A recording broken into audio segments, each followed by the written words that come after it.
Hey everyone, what's going on? My name is Alicia and welcome back to Double A Homestead.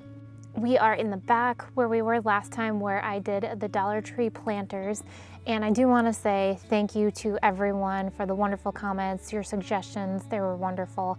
I think the top comment was rhubarb, which was really good. I would probably never have thought of that. So thank you for all the comments on that. We are back here in the pot graveyard that I like to call it. This is where we're kind of throwing all of our pots currently at the moment. We have more in the barn, but these are the main ones that we are using. But the reason why we're back here is because I have something that I want to show you today. I'm going to be building something else. I've been wanting to do this for a while. I haven't, just because the weather has been not that great lately. We finally got a break in the weather and it's been absolutely beautiful. Now, yesterday was kind of iffy. It didn't get really nice until later in the day, and by that time I was already full in doing things and I could not pull myself away. But today I have the time and I want to share that with you today, what I'm going to be doing. I do also want to say, you can see my garlic back here. It is doing really, really well. Well, the tops anyway. I'm hoping that underneath the soil there that it is doing a lot better. I do want to mention too, Andrew has corrected me and I didn't even know that I was doing it. Instead of saying dirt, I should be saying soil, which soil is the correct term, and I totally understand that. If you do hear me say dirt, I promise you I do not mean actual dirt, I do mean soil. But I have two planters here. These ones were originally from the house on Freedom Street that we owned, and we have not used these since then. We really haven't had a need for them, but I remember that we have them, so we are going to be using them today. The soil that's in there is not that great. Like I said, we have not used that since we have moved and they need to be amended. So I am going to gather all the stuff for that and amend these two planters here. We got some compost that was delivered in this week. I do want to use some of that. I have a bucket here and a shovel, so let's go grab some compost.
Now that we have the compost in here, I'm going to be adding potting soil next.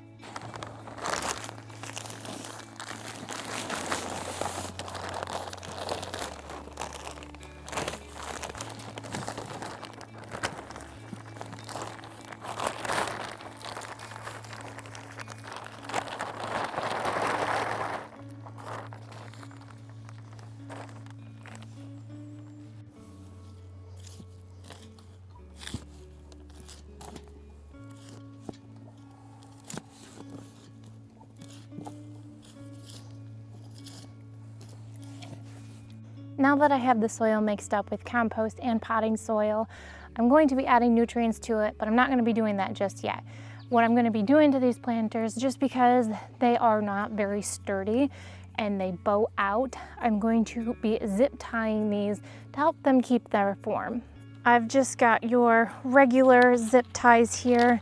Pretty sure we picked these up at Harbor Freight. I can't find the other ones. These ones are the new ones. But because this planter is the size of what it is, I am going to be taking a couple of these together, as so, just like that. And let's start with one in the middle and then see how that goes. Well, I'm gonna need a third one. That should work. I didn't do it up here. I have better leverage in the middle. Right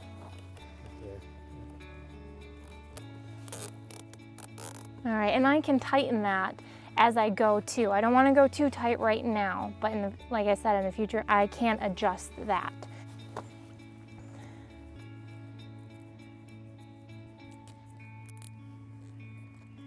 Also, you'll be able to know if you don't get it the right way, it's not gonna click. You'll want it to click. Oh. Strong one in the center for now. Yeah. I think this is the one that was pretty blown out. Yeah, that one was the worst one versus the other one. You might have to use two, but we'll go with this right now and see how it works out. Now that these are zip tied, the next best thing to do is fill them up.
Now that I have those planters filled up, the next step that I'm going to be doing is putting T-posts in, but this time I'm going to be asking for a little help from Andrew.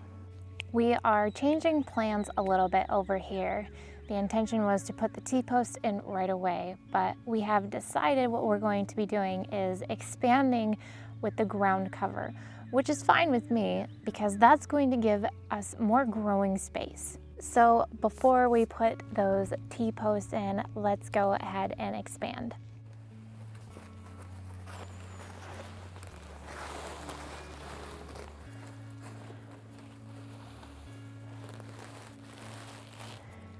You want to go that far in or you want to come out more? I only want to go as far as I need to. Okay. Because I have to try and still use the lawnmower up here. It's too much of an angle, so I usually utilize this whole thing. So the width of this isn't very big. Should we just put it even with the end then? Yes.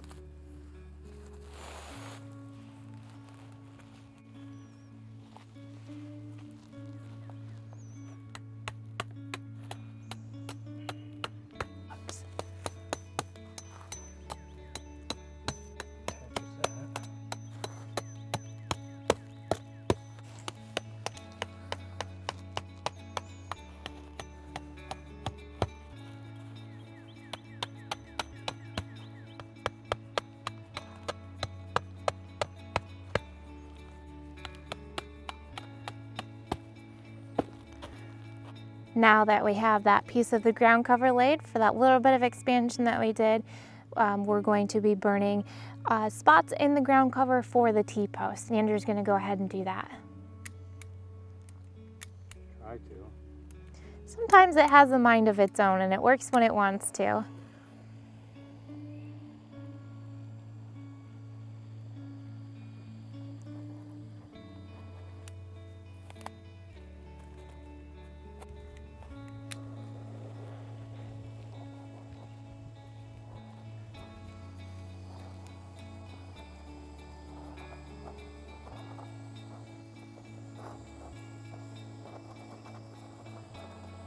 Need more butane in this.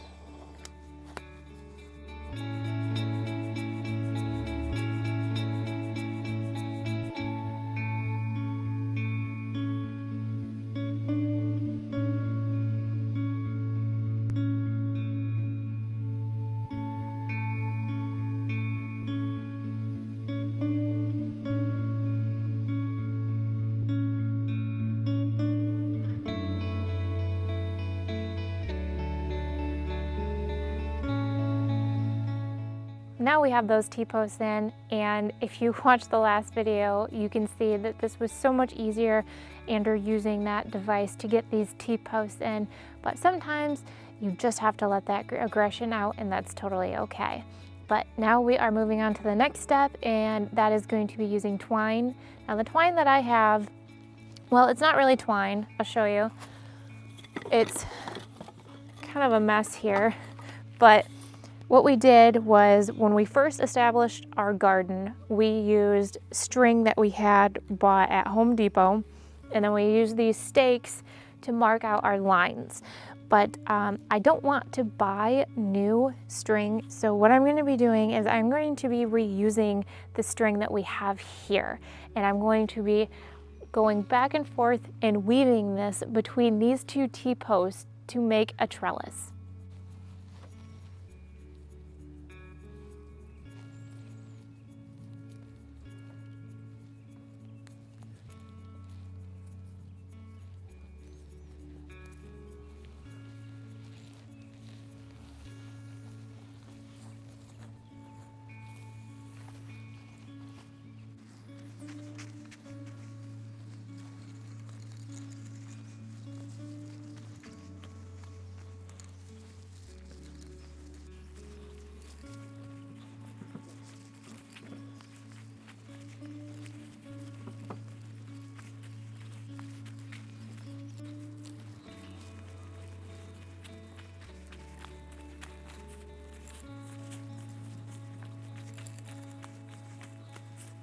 I'm going to give you guys a close-up on what this looks like. I know it's kind of hard to see when it's a little further back, but I took that string that I had, and it is pretty flexible too. I took those planters and set them at the bottom. As you saw, we zip tied them, and I tried to get the string to a decent height of where the planter is. That way they can just start growing right on top of this string here and just go straight up. Now that we have all of this ready to go, I'm gonna go grab my peas. But first, let's pick up some of this mess.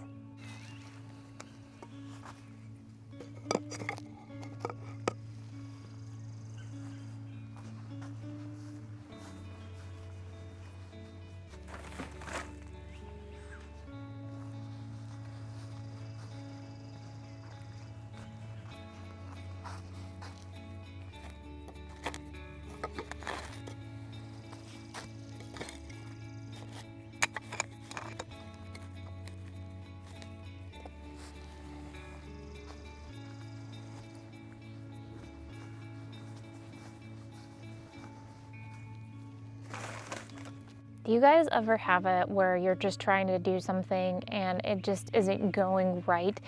Unfortunately, I'm having one of those days. My audio cut out somewhere.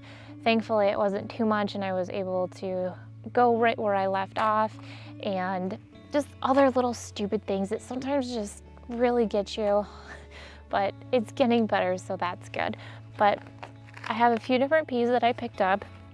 I got these from Baker Creek, and I've got Little Marvels, and then I have King Tut. These ones are purple, which I love purple. I'm hoping the flavor will be exceptional with the purple one. We have purple beans that we grow, a specific brand, and they're absolutely delicious, the best beans that I've ever had, so I'm kind of hoping the same for these. And then we also picked up Sugar Daddies.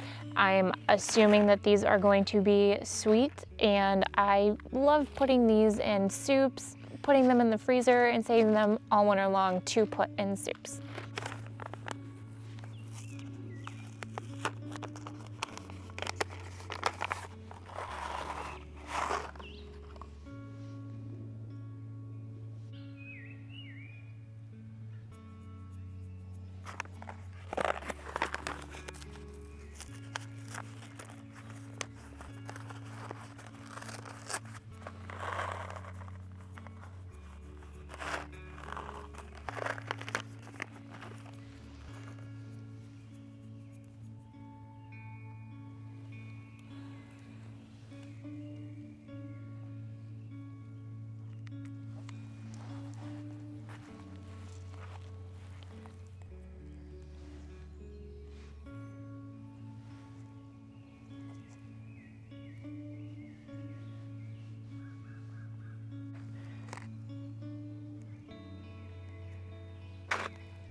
We are done planting. This is what it looks like. Nothing has really changed. I did add these cute little, they're like windmills, but I think they're supposed to be tulips. I got those at the Dollar Tree, well, for $1.25. But I got 2 of them just to kind of brighten it up a little bit back here. Well, I think that about does it for today. I do have to say that this little area back here is starting to come into its own, and I'm really enjoying the way that it's turning out. We are going to be putting a garden bed back here, and I'm just really enjoying it over here. I know there still is a lot to do over here, but in time that is going to happen. I just have to be patient. Sometimes it's really hard to be patient when you have all of these ideas in your head or things that you want to plant. Sometimes it's, like I said, it's just really hard, and I have to learn to live in that moment and enjoy it. They do say that it takes about a year when you buy your property to really figure out where things are going to go, and I completely understand that aspect of it, especially when things are more permanent like asparagus or blueberry bushes or apple trees. You really want to take your time on trying to figure out spots for those to go. I know I had talked about it in the beginning of the video, but I just want to show appreciation to you guys on the last video. There was so much love given out to that, so much great advice, wonderful comments, and we really do appreciate that.